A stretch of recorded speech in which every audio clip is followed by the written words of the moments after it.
You ever feel like you're speaking a different language? You're having a conversation, it seems to be going perfectly, and then there's a shift, a quiet disconnect you can't quite name, and you're left replaying it in your head, trying to figure out what you missed. It's a frustrating place to be, feeling like you're playing a game without knowing the rules.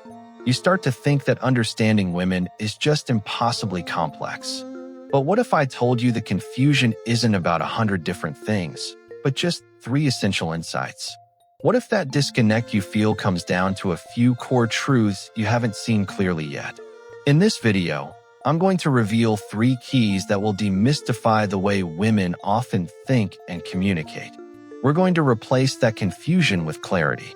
And I promise you, the third one is the insight most men get wrong, and it's the one that will change the foundation of your connections once you understand it. Chapter 1. The Primacy of Connection. The first and most foundational insight is this.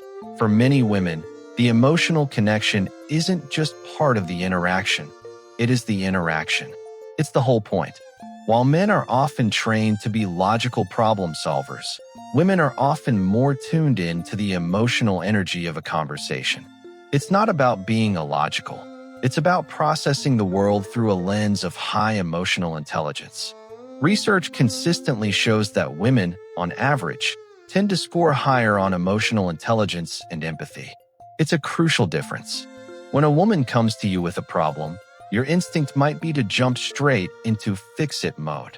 You hear a problem, you want to give a solution. It's logical, it's efficient, and it often completely misses the point.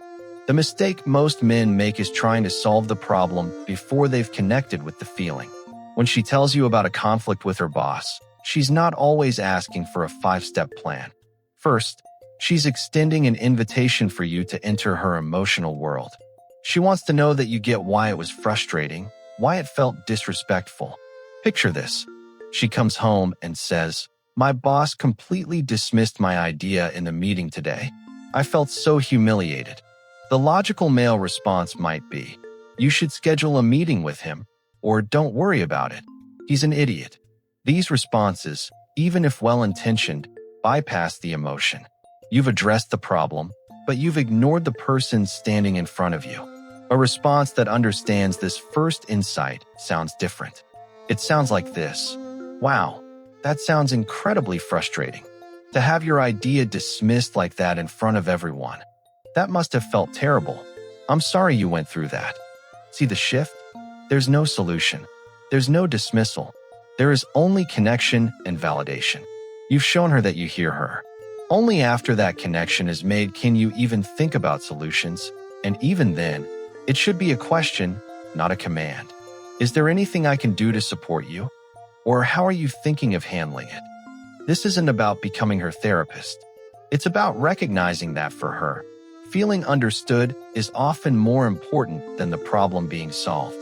Master the art of hearing the emotion behind the words, and you've unlocked the first key. Chapter 2. The Invisible Weight. The second insight is something most men never see because it happens in silence. It's the quiet and often crushing impact of what psychologists call self-silencing. From a young age, there's often immense cultural pressure on women to be agreeable, to be nurturing, and to avoid conflict to keep the peace in relationships. This leads to a quiet suppression of their own needs and feelings. It's the reason behind the classic, "I'm fine," when she is clearly not fine. It's why she says, "You pick the restaurant, I don't mind," even when she has a strong preference. She's not trying to be difficult. She's often weighing her own desires against the perceived need to be easygoing. This act of self-silencing builds up. It's a slow erasure of her own voice in the dynamic. You might take her words at face value, thinking, "Great, she's so easygoing," while missing the resentment that's quietly building in the background. Then, one day, it seems to come out of nowhere, and you're left completely blindsided. So what's the move here? Your job is to create a space where she feels safe enough to be honest. You have to actively show her that she's allowed to have needs, opinions, and even disagreements, without it ending in conflict. Let's go back to the restaurant example. You ask, "Where do you want to eat?" She says, "Oh, I'm good with anything." You choose. Instead of just accepting it, you gently probe. Say something like, "I appreciate that, but I'd genuinely love to go wherever would make you happiest tonight." If you had to pick, what would it be? This simple act does something profound. It tells her, "I see you. I value your preference more than I value avoiding a small decision. Your happiness matters to me." By doing this, you're not just asking a question. You are dismantling the very mechanism of self-silencing. You are communicating that your connection is strong enough to handle her authentic self. When a woman feels safe enough to stop self-silencing with you, that is a sign of immense trust. It means you're connecting with the real person, not the persona. Chapter 3. Her support network is a feature, not a bug. And now for number 3, the one so many men misread, leading to insecurity and conflict. The insight is this: a woman's strong support network is not a threat to your relationship. It is a fundamental part of her resilience. Psychologically, women often have a tend befriend response to stress, which is different from the fight or flight response more common in men. This means that when stressed, their instinct is to seek social connection. Those long calls with her sister, the brunches with her friends, the group chats that are always buzzing. These are not signs that you are failing. These are her life support systems. Many men make the mistake of seeing these friendships as competition. You might think, why does she need to talk to her friend about that? She should be talking to me. This assumes you are meant to be her everything, her partner, her best friend, her entire social circle. That's an impossible burden for any one person. Her support network is where she recharges. It's where she gets different perspectives. It's where she maintains her own identity outside of your relationship. And a woman who feels whole and supported is a better partner. The right approach is not just to tolerate her support network, but to champion it. This demonstrates a profound level of confidence. So, instead of a quiet sigh when she makes plans for a girl's night, try this. "That's awesome. I hope you have a great night."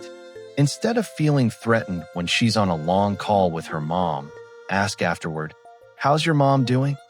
By doing this, you communicate a powerful message. I am confident in us. I understand that you need more than just me to be happy, and I want you to be happy. This doesn't push her away. It pulls her closer. It makes you a secure partner who empowers her independence. And that is incredibly attractive.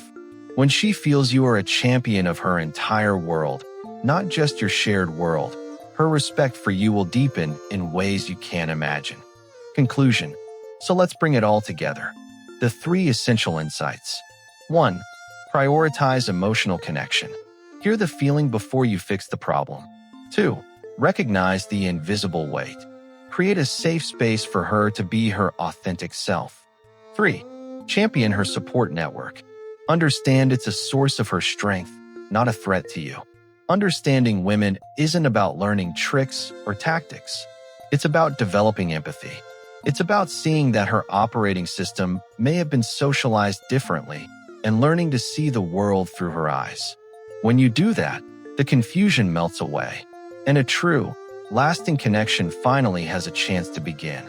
If this video resonated with you, do me a favor and hit that like button, and subscribe for more insights that can genuinely change your relationships.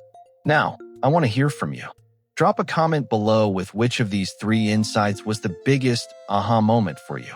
I read all of them, and your stories help us all learn together.